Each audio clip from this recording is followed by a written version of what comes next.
नमस्कार दोस्तों, मैं हूं आपका दोस्त आशु। आप देख रहे हैं आपका अपना YouTube channel x by Z सब कुछ। तो दोस्तों, आपने देखा होगा कि मार्केट के अंदर जो ऑटो की कीमत है लगभग 7 से 8 लाख रुपए पहुंच चुकी है। इसके 8 लाख पहुंचने का आखिर कारण क्या है? हमारे साथ मौजूद हैं ऑटो रिक्शा संघ के महामंत्री राजेंद्र सोनी जी और राजवीर शर्मा जी और सत्येंद्र जी, समस्त यूनियन के अध्यक्ष हमारे साथ मौजूद है और ड्राइवर भी मौजूद है। इनसे जानने की कोशिश करेंगे कि ये जो मार्केट में ऑटो की कीमत लगभग 7 से 8 लाख रुपए हो चुकी है, इसका मुख्य कारण क्या है? देखो, मुख्य कारण ये है, दिल्ली सरकार की जो परिवहन नीति है ना, वो ठीक नहीं है, वो ठीक नहीं चल रही। आज ये बताओ, कोई गरीब आदमी अपना रोजगार चलाने के लिए, जिसके पास लाइसेंस बैज है, वो अपना ऑटो लेके रोजगार चलाना चाहता है, उसको नया परमिट नहीं मिलता। अगर मिलता है तो वो करीब ब्याज लगा के 7 लाख से 8 लाख रुपए तक का मिलता है। कारण क्या है? जब 11 कांग्रेस की दिल्ली के अंदर सरकार थी, मैंने ही याचिका लगाई थी कांग्रेस की सरकार को, शीला दीक्षित की सरकार को। उस समय हमने ये कहा था, भाई उस समय जो ऑटो थे वो 55,000 चलते थे, 55,000 ऑटो की संख्या थी। तो उस समय क्या नाम है, यही परमिट की कीमत बढ़ गई थी। उस समय 4.5 लाख रुपए का ऑटो बिकता था। तो शीला दीक्षित सरकार ने सुनते हुए ये कहती भी मैं सुप्रीम कोर्ट जाऊंगी, और उन्होंने क्या काम करा, सुप्रीम कोर्ट के अंदर दिल्ली गवर्नमेंट ने याचिका लगाई थी, और उसके बाद रिट पिटीशन हमारी लगी, दिल्ली ऑटो रिक्शा संघ की। और सुप्रीम कोर्ट ने क्या नाम है, ये कहते हुए कहा, भाई आप है ना 45,000 हम परमिट आपको दे रहे हैं, और उसके बाद अगर दिल्ली सरकार चाहेगी तो हम और परमिट दे देंगे। आज दुर्भाग्य वाली बात ये हो रही है, क्या नाम है, आज 7 लाख से 8 लाख रुपए का बिक रहा। पुरानी गाड़ियों की कीमत 3.25 लाख रुपए की हो गई, 4 लाख रुपए की हो गई। कहीं ना कहीं जो दिल्ली की सरकार की नीति है ना, वो ठीक नहीं है। क्यों नहीं जाती सुप्रीम कोर्ट? है, सुप्रीम कोर्ट तो एक बार भी नहीं गई परमिट खुलवाने के लिए। आपने ई रिक्शा खुले छोड़ दिए, उनके लिए कोई पाबंदी नहीं। कोई भी टैक्सी ले लो, उसके लिए कोई पाबंदी नहीं। कोई कमर्शियल गाड़ी ले लो, उसके लिए पाबंदी नहीं। केवल ऑटो रिक्शा वालों के लिए क्यों पाबंदी? आप जाओ, आप दिल्ली के मुख्यमंत्री हो, दिल्ली के अंदर लोगों ने आपको जिताया, ऑटो वालों ने जिताया। आज तो आप क्या नाम है, ऑटो वालों को शोषण करवा रहे हो, कालाबाजारी करवा के। तो दोस्तों, जैसा कि आप जानते हैं, दिल्ली के अंदर जितनी भी जो टैक्सियां हैं, चाहे वो RT1 RT हो या फिर अन्य काली पीली टैक्सी हो, चाहे वो काली पीली टैक्सी हो, ई रिक्शा हो, इन पे किसी भी प्रकार की कोई भी पाबंदी नहीं है। अगर आपके पास पैसा है, तुरंत जाइए और गाड़ी लेके आ जाइए। लेकिन दिल्ली के अंदर एक ऑटो रिक्शा खरीदने के लिए, एक गरीब ऑटो रिक्शा खरीदता है अपनी रोजी रोटी, अपने बच्चों को पालने के लिए, उसको लगभग एक कार से भी ज्यादा कीमत चुकानी पड़ती है। अगर आज की डेट में आप कार भी लेते हैं तो वो 5-6 लाख रुपए की आ जाती है। लेकिन आप 3 पहिए का ये ऑटो रिक्शा दिल्ली के अंदर खरीदना चाहते हैं तो आपको लगभग 8 लाख रुपए के आसपास खर्च करने पड़ेंगे। जबकि दिल्ली से बड़ा बम्बई है, बम्बई के अंदर भी परमिट ओपन है, महाराष्ट्र के अंदर है। आप कोई लिमिट बांध दो, कम से कम लोगों को 2 गाड़ी अपना रोजगार चला जाए। एक 8 लाख रुपए की गाड़ी आप टैक्सी ले लो, प्राइवेट गाड़ी ले लो, कमाल की सरकार है ये। तो दोस्तों, टैक्सी से भी ज्यादा कीमत में यहाँ दिल्ली के अंदर ऑटो मिल रहा है। हमारे साथ राजवीर शर्मा जी हैं, उनसे भी हम जानने की कोशिश करेंगे। जो दिल्ली के अंदर इस प्रकार से जो ऑटो की कीमतों पे जो उछाल आया है, करीब आज 7 से 8 लाख रुपए तक पहुंच गया है, इसका मुख्य कारण क्या है और इसको हम कैसे दूर कर सकते हैं? देखिए जी, इसमें सरकार की कमी है। अगर सरकार चाहे तो इसको ओपन कर सकती है, जैसे कि टैक्सी आप जो है कबाड़ में बेच करके नए फ्रेश परमिट पे ले सकते हैं आप, लाइसेंस बेच के ऊपर। तो ऑटो रिक्शा जब फ्रेश परमिट भी बैटरी वाला निकाल सकते हैं, तो CNG वाली ऑटो को निकालने में इनको क्या दिक्कत आ रही है? इनमें ब्लैक मार्केटिंग हो रही है। 3.5 लाख का कबाड़ बिक रहा है ऑटो रिक्शा का, और उसके बाद 2.5 लाख का ऑटो हो गया, तो 25 से 30 हज़ार का परमिट हो गया, तो 7-7.25 लाख के करीब ऑटो मिलता है। और उसके बाद जो है ब्याज लगा करके 9 से 10 लाख रुपए का पड़ता है। 9 से 10 लाख रुपए ऑटो वाला अगर भरेगा उसकी किस्तें, तो उसका 15 साल तो 9 से 10 लाख रुपए भरने में लग जाएंगे। उसके बाद उसकी कीमत खत्म हो गई, उसने कमाएगा पूरी अपनी लाइफ के अंदर 15 साल के अंदर। और हम अभी महाराष्ट्र के अंदर गए थे, तो वहाँ पर हमने देखा कि 2.5 लाख रुपए का ऑटो वहाँ पर मिल रहा है, और किराया वहाँ पर 17 रुपए किलोमीटर मिल रहा है। ऑटो वाले को अगर 17 रुपए किलोमीटर किराया मिल रहा है, तो उसे पैसे मांगने की जरूरत क्या है?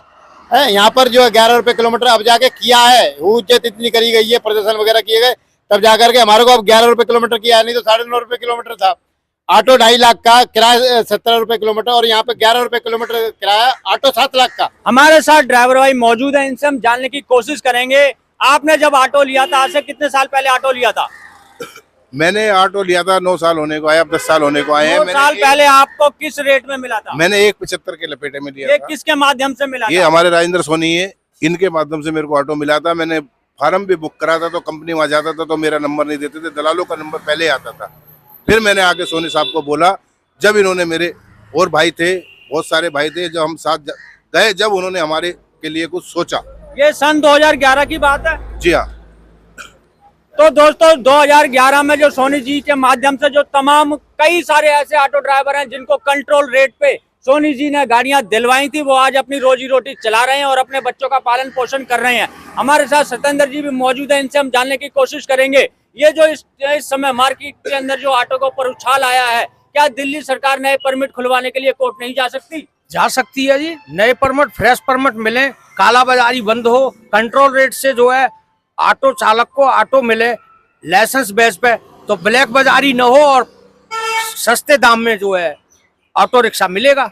अगर वो 8 लाख की गाड़ी खरीदेगा, उसकी किस्तें चुकाएगा, जैसे राजवीर शर्मा जी ने बताया कि 10-15 साल तो उसे इसका कर्जा चुकाने में ही लग जाएंगे, उसके बाद वो कमाएगा क्या, क्या बचाएगा, कैसे अपने बीवी बच्चों का पालन पोषण करेगा इतनी महंगाई के अंदर? बहुत मुश्किल है जी। 15 साल का ही तो परमिट है, 15 साल में खत्म हो जाएगा। वो तो कर्जे के कर्जे में रहा, उसको कोई बेनिफिट नहीं है, कोई मजदूरी नहीं कर सकता, वो तो कर्जा ही दे पाएगा 15 साल। तो मैं सोनी जी से जानने की कोशिश करूंगा, आप ये बताइए, जो इस समय इतना उछाल ये ऑटो रिक्शा के ऊपर आया है, इसके ऊपर आप कुछ कदम उठाने जा रहे हैं? देखो, मैं एक बात बताऊं, मेरा किसी राजनीतिक पार्टी से विरोध नहीं है, विरोध है इनकी नीयत और इनकी करनी में। मैं केजरीवाल साहब से एक बात पूछना चाहता हूं, तुम अपने लिए, अपने विधायकों के लिए, अपने पार्षदों के लिए तो तुम लड़ाई झगड़े कर रहे हो, है जा जाके एलजी काम नहीं करने देता। अरे कम से कम इनकी भी तो सोच लो, ये भी तो दिल्ली के नागरिक हैं। आज तुम क्यों नहीं सुप्रीम कोर्ट के अंदर याचिका डालते जाके? तो दोस्तों, जैसा कि सोनी जी ने बताया, 2011 में जिस प्रकार से कांग्रेस की सरकार थी, उन्होंने सुप्रीम कोर्ट में याचिका दायर की थी जब 55,000 दिल्ली के अंदर ऑटो चल रहे थे। उसके बाद सुप्रीम कोर्ट के आर्डर के बाद जो है, और पटिशन सोनी जी ने भी पटिशन उसमें दायर की थी, तब जाके दिल्ली के अंदर और जो नए परमिट खोले गए थे, तब जाके जो ऑटो की कीमत कुछ नीचे हुई थी। तो दिल्ली सरकार को भी इस समय चाहिए कि वो कोर्ट में जाए और नए परमिट इशू कराने के लिए याचिका दायर करे, ताकि इन ड्राइवर भाइयों को जो है इतनी महंगी गाड़ी ना लेनी पड़े, क्योंकि ये कई सालों से इसी लाइन में जुड़े हुए हैं और ये और कोई काम नहीं कर सकते, इनको सिर्फ ऑटो चलाना आता है। तो इनको जो सस्ती गाड़ी है, वो दिल्ली सरकार की ये जो है कोशिश होनी चाहिए कि इनको सस्ती से सस्ती गाड़ी दिलाई जाए, ताकि अपना ये रोजी रोटी चला सकें। अगर यदि आज ये परमिट खुल जाते हैं, केजरीवाल सरकार सुप्रीम कोर्ट के अंदर याचिका लगाती है, जो यूनियन से सहयोग चाहिए हम देंगे, बगैर सरकार के ये परमिट नहीं खुलेंगे। मैं पहले बता दूं, सरकार को ही जाना पड़ेगा। अगर ये परमिट खुल जाएंगे, आज इनको 2.5 लाख रुपए का ऑटो मिल जाएगा। है, गरीब आदमी है बेचारे, परदेशों से आए हैं यहाँ कमाने के लिए।